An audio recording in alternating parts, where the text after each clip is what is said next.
Hello everyone, this is Daughter Darkness, and today I've got an update on Final Fantasy XV, which has come from a active time report which they show kind of pretty regularly about Final Fantasy XV, as well as other Final Fantasy games, and this one was a kind of continuation of the last one. It was sort of going over some of the feedback from Final Fantasy episode Duscae, and then sort of saying things that will be addressed for the final game, as well as a bit more about the story of the game, and finally the release date for Final Fantasy XV episode Duscae version 2, which is a very big update which is going to change the demo a lot. So I'll just say some of the things which weren't in the demo which will be in the final game that they went over, one of which was concerning items. Items, you know, you could buy and sell them, you had to do it individually. So if you were accumulating like loads and loads of items, you wouldn't be able to make money from them easily because you had to sell each one individually. So now you can do that in bulk. Some of the things you pick up which aren't too relevant for the demo, like bolts and things like that, will be relevant in the game because you can use them, for example, to tune up your car, was the example they gave, and there will be other items with other purposes throughout the game. Also, since a lot of the time in the field is done without background music, they're going to make sure that the environmental sounds are more sort of varied and present than they were in the demo, because with the way that an open world game works, they want to have sort of areas with music and areas which don't have music and that sort of thing. So it'll be interesting to see how they go about changing the way that the music and the environmental sounds interact with the game. Then they spent a bit of time talking about underwater combat, which had been shown in some trailers, I think back in the Versus XIII days. It's shown Noctis fighting while in water. Basically, Hajime Tabata just went over and said that this would take up a lot of effort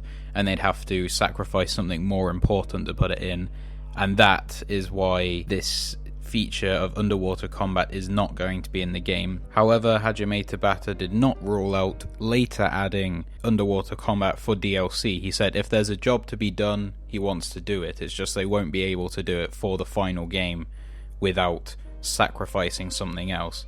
Which means that obviously they're considering DLC, hopefully in a good way, because you know, DLC can be a very 50-50 thing.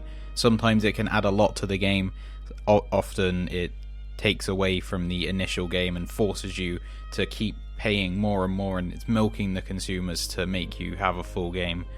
Hopefully it does it the right way for Final Fantasy XV. I feel like a man like Hajime Tabata in charge, he genuinely does care about the players. So I think with someone like him in charge, it will hopefully be done the right way. Anyway, they also said that Japanese players in particular would like a stamina gauge of some sort that would help them to know when Noctis is running out of energy while he's sprinting, and they said that they're going to consider doing something to show you that you're running out of breath, and that's just sort of going over some of the changes that they were making. And basically they started talking about Gamescom. Final Fantasy XV will not be shown at E3 2015 because they were thinking of showing a trailer of like a recap trailer of all the things which we've seen so far, but the Square of America, or whatever they're called, the US version of Square, didn't want to let them show that because they wanted to just show new stuff at E3 2015.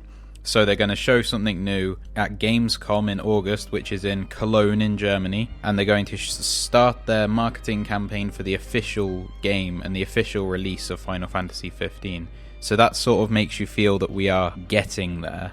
Slowly, whether it releases at the end of this year, the start of next, or whatever, we're getting there. So anyway, Hajime Tabata then went on to talk about the story, because he said that the gameplay was kind of the focus of all the marketing, because I suppose it was so different from previous Final Fantasy games that they wanted to let people know what the gameplay was like before worrying about the story. So they said that there are important changes from Final Fantasy Versus XIII, and probably the most significant is Stella. Stella was going to be the main female protagonist of the original Final Fantasy Versus XIII, but they said that they couldn't find a way to fit her into the new story of 15.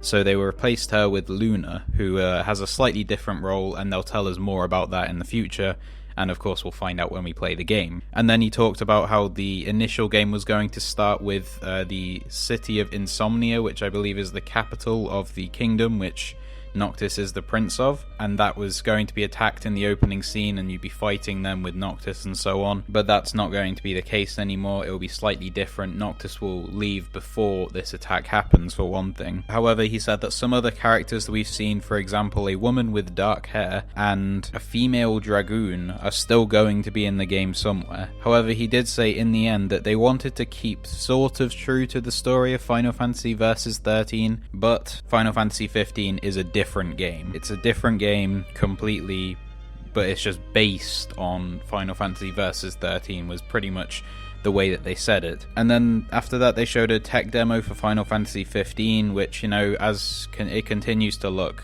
very, very impressive. They said that it's basically what they're aiming for in terms of the art style and the visuals and the game sort of world and all that kind of stuff, is that they want to have fantasy made out of reality. So while it's fantasy with all the like special magical stuff and all that kind of thing that we know for Final Fantasy, it's important that the characters are realistic in the terms of the way that they interact with the world. And they also said that Luminous Studio 1.5 is what they're currently at, and the final game will be run at 2.0, I believe. So then he went on to Final Fantasy episode Duscae and 2.0. He said that it was originally going to be released in May, but because of customer feedback they wanted a little bit of more time to work on it, so it will now be released on the 9th of June at 4 PM British summertime, which is 11 AM Eastern Standard Time in the USA. So yeah, then after that they showed a new video which showed the changes that were made to episode Duscae. Like, you can fight the enemies which you saw in the lake, or the big monster things.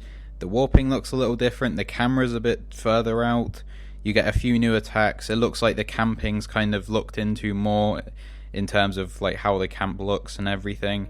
They said they've made a lot of progress since March. So over 3 months they've made a lot of progress, which is good because the game is moving quickly. So obviously the faster it's made, the faster it's going to come out, obviously. And then finally they showed some concept art from Final Fantasy XV where we saw King Regis holding a young Noctis. I'm guessing since the game is going to start with Noctis and his friends leaving his city, I imagine that there will be flashbacks throughout the game of Noctis's relationship with his father, so that's probably how they are going to fit into the story. But yeah, that's just pretty much an overview of what was shown at the active time report. So please comment your thoughts on this update from Final Fantasy XV. And while you're down there, please like this video if you did, and if you liked it, check out my other videos and subscribe to this channel. And as always, thank you for watching.